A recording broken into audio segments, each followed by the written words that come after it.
పెట్టుకుంటున్నాం. వీడియో మొత్తం చూసేయండి. లైక్ చేయండి, సబ్స్క్రైబ్ చేసుకోండి. ఫ్రెండ్స్, ఆవకాయ వీడియో చూసేసారా? అయితే మాగాయ వీడియోని కూడా చూసేయండి. మా ఇంట్లో ఇవాళ మాగాయ పనులు జరుగుతున్నాయి అన్నమాట. ఒకళ్ళేమో మాగాయకి చెక్కు తీస్తున్నారు, ఇంకొకళ్ళేమో మాగాయని ముక్కలు దొరుకుతున్నారు. మా పిల్లలేమో వాటిని తిని పెడుతున్నారు. మా ఇంట్లో చేసే మాగాయ ప్రాసెస్ని మీకు చూపిస్తాను పదండి. మేమైతే ఒక 25 కాయల దాకా తీసుకున్నాం అనమాట. సో దాన్ని బాగా తుడుచుకొని ఇలా చెక్కు తీసుకుంటున్నాము. నేను మా మమ్మీ చెక్కు తీస్తున్నాము. సో ఇప్పుడు కూడా మా పెద్దమ్మ వాళ్ళు వచ్చారు, పెద్దమ్మ అక్క వాళ్ళు వచ్చారు. ఇగో నా పక్కన కూర్చున్నారే ఇద్దరు బుడంకాయలు, అసలు టామ్ అండ్ జెర్రీలు అనమాట. ఇద్దరు కొట్టుకుంటారు. ఇంకా చెక్కు తీసిన తర్వాత వాటిని ముక్కల్లాగా కట్ చేస్తున్నాము. నేనైతే ముక్కలు కట్ చేయడానికి చాలా కష్టపడ్డాను ఈ కట్టర్తో. మా మమ్మీ అయితే కత్తిపీటతో చాలా ఈజీగా కట్ చేసిందనమాట. చూడండి, ఒకే వరుసలో 3 ముక్కలు వచ్చేలాగా కట్ చేసుకోవాలన్నమాట. అప్పుడు ముక్క సమానంగా వస్తాయన్నమాట. ఎండాక కూడా మనకి బాగుంటాయి అని మా మమ్మీ కత్తిపీటతో చూడండి ఎంత ఈజీగా కట్ చేస్తుందో. మనకి ఆ కత్తిపీటలతో అస్సలు అలవాట్లేదు. సో మా 25 కాయలకి ఇన్ని ముక్కలు వచ్చాయి. ఇప్పుడు ఈ ముక్కలు ఏం చేయాలంటే దీంట్లో పసుపు వేసుకోవాలి. అండ్ మేము తీసుకున్న 25 కాయలకి 3.5 డబ్బాలు ఉప్పు పడిందనమాట.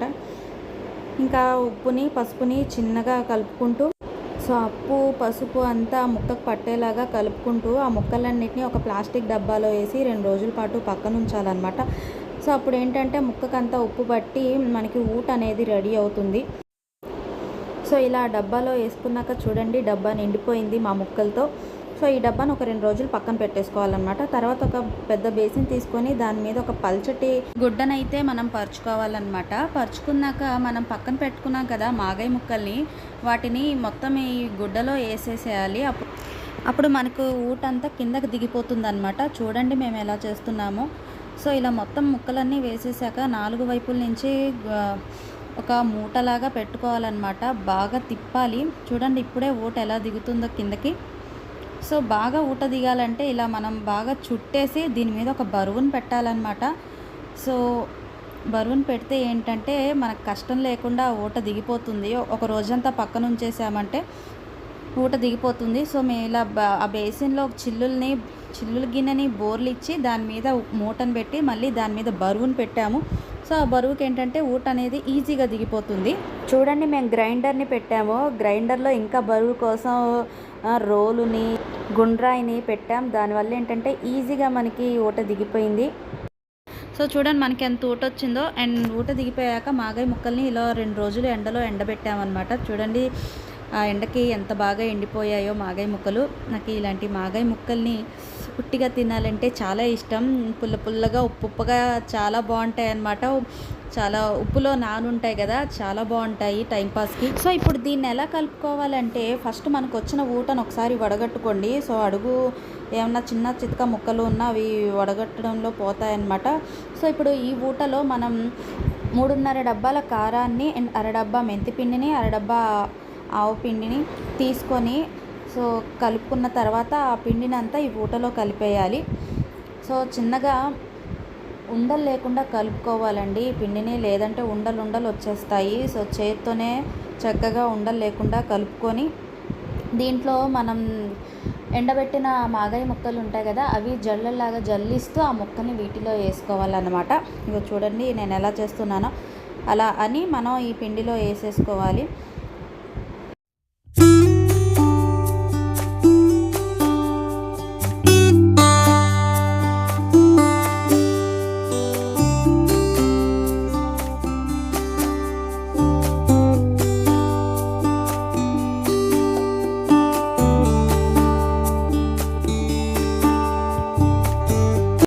సో చూడండి మా ముక్కలన్నీ వేసేసాక కూడా మాకు ఆ ఎక్కువ ఊట రావడం వల్ల కన్సిస్టెన్సీ చాలా పల్చగా ఉంది. సో ఇలా పల్చగా ఉన్నప్పుడు మనం పోపు పెట్టేయకూడదు అనమాట. సో మేమేం చేసామంటే మళ్ళీ ఊటంతా మాగాయకి పట్టడానికి అని చెప్పి అదే డబ్బాలో పెట్టి ఒక 1 డే పక్కన ఉంచాం అనమాట. చూడండి నెక్స్ట్ రోజుకి ఎలా గట్టిపడిపోయిందో. సో దీంట్లో ఇప్పుడు మనం పోపు పెట్టుకోవడమేనమాట. సో మనం పోపుకి 1 లీటర్ ఆయిల్ తీసుకొని మెంతులు, ఆవాలు, ఎండుమిరపకాయల్ని పోపు పెట్టుకోవాలి. ఇది బాగా చల్లారాలి. బాగా చల్లారిన తర్వాత మనం ఈ మాగాయి దాంట్లో పోసేయాలన్నమాట. కొంచెం కొంచెంగా పోసుకొని కలుపుకోవాలి, ఒకేసారి పోయకుండా. సో కొంచెం పోసాక కలుపుకొని మళ్ళీ తర్వాత ఇంకొంచెం పోసుకోవాలి. అంతే, మన మాగాయి రెడీ. చూడండి మా మాగాయిని.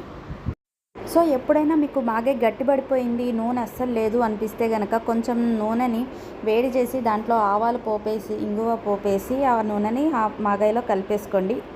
మళ్ళీ ఫ్రెష్గా కనిపిస్తుంది మాగాయి. అంతేనండి.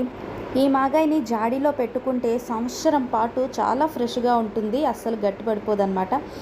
మరి ఈ మాగాయిని వేడి వేడి అన్నంలో కొంచెం నెయ్యేసి కలుపుకొని తింటే ఉంటుంది, అబ్బబ్బబ్బబ్బా అదిరిపోతుంది. ఏ బిర్యానీలు పనికిరావు. అది మరి మా మాగాయి ఎలా ఉంది? మీకు నచ్చినట్టయితే లైక్ చేసి సబ్స్క్రైబ్ చేసుకోండి.